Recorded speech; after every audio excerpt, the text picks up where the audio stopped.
It's crazy how a whole year can really change for you.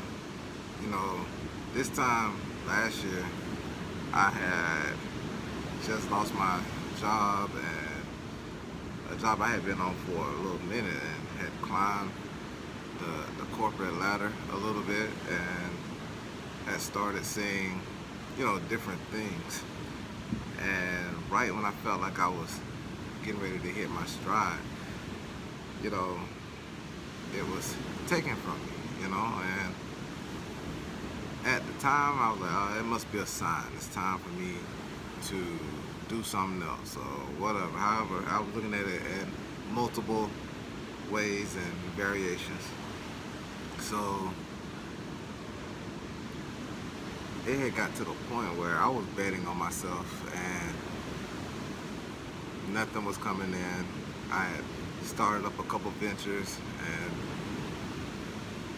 I really felt like they could work, and they're going to work. I'm still working on a few of them right now that I'm really passionate about. Some of them I let fall by the wayside, but it's whatever. That's business. You look at what's working, and then you continue to innovate and improve on what's working, and other things you let it go. You got to make business decisions. But through it all, things wasn't working, and I had like every reason to quit, stop, give up on myself, and I mean all the signs was there, like everything that I needed to hear or see to say that, you know what, it's over, give up. It was there for me. I even had people looking me in my eye telling me certain things wasn't gonna work. And it had got to the point where I was probably like 1 month away from being completely wiped out. Nothing. Ground zero. you know? And it's funny when you start unlearning things you've learned and start relearning and start reprogramming yourself to certain philosophies and disciplines. And when you start doing that, things around you start changing. And and it's crazy because I used to hear this all the time, you want things to change, you have to change. It's not everybody else, it's you have to change. And once I wrapped my mind around that concept and started implementing, not just learning and reading and stuff and listening to it, but taking things that I was getting and applying them to myself. And here's the thing, when you start making those kind of changes, people are not gonna recognize you. They're not gonna know who you are. They're not gonna like it. You are disrupting their comfort zone because the vibration that they were on with you is no longer there, or it's changed. The frequency the vibe that you're giving off has changed. So, but in the midst of all of that, you may lose some people temporarily, but if they're meant to be there, they'll come back.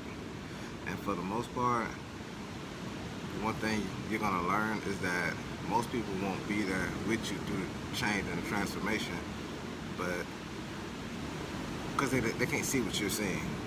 Like, it's your imagination, so they can't really see what it is that you see, so you can't really expect them to feel as passionate as you feel about whatever changes that you're making. So you have to make sure that you have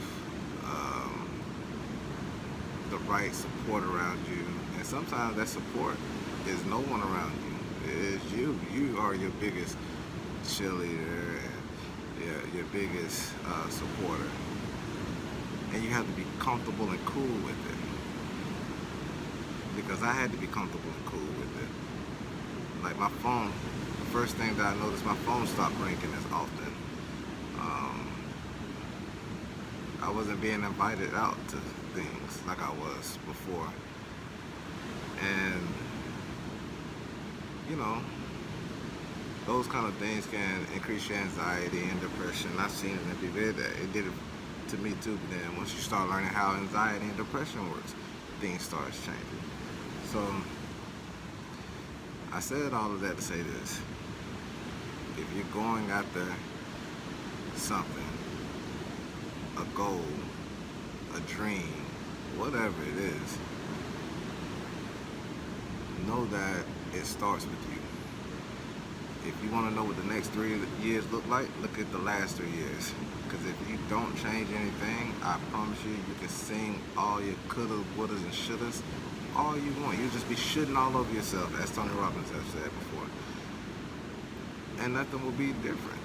Nothing will be, your environment will stay the same. Your circle will stay the same. Ultimately, you will remain the same.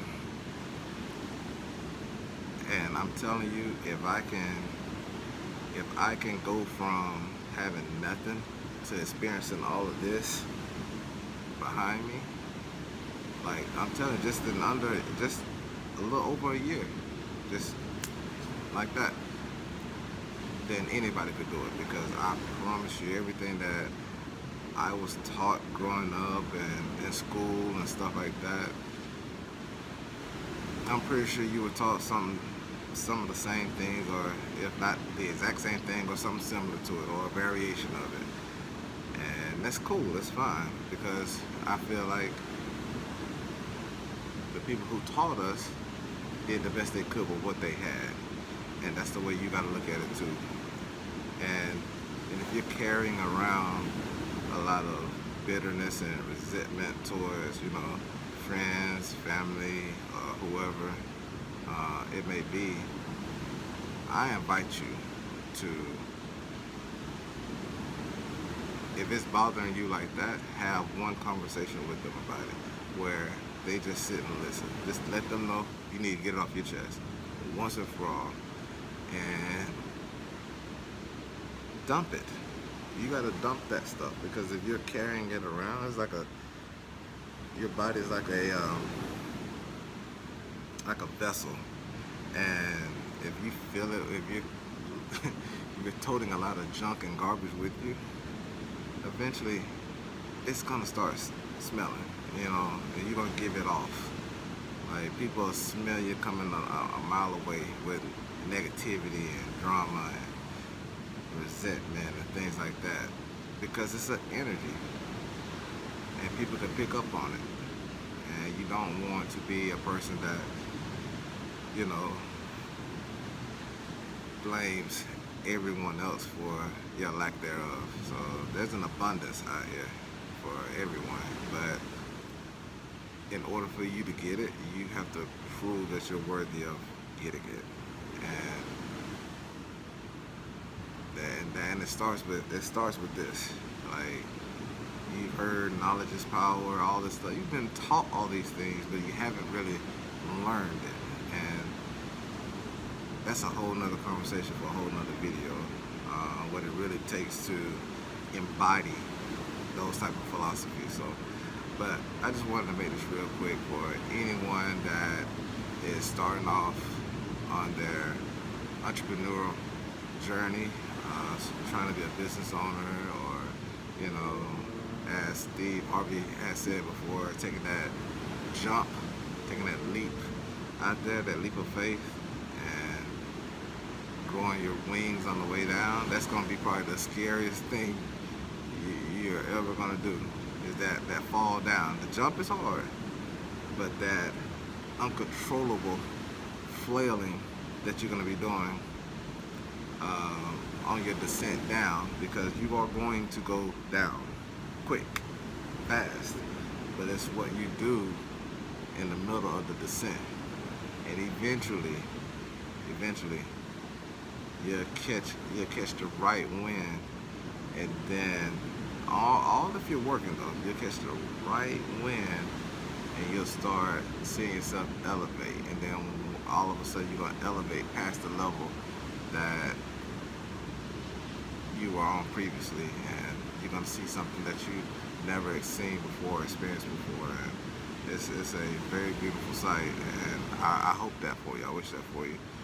So until next time, I'll talk to you guys later. Be great.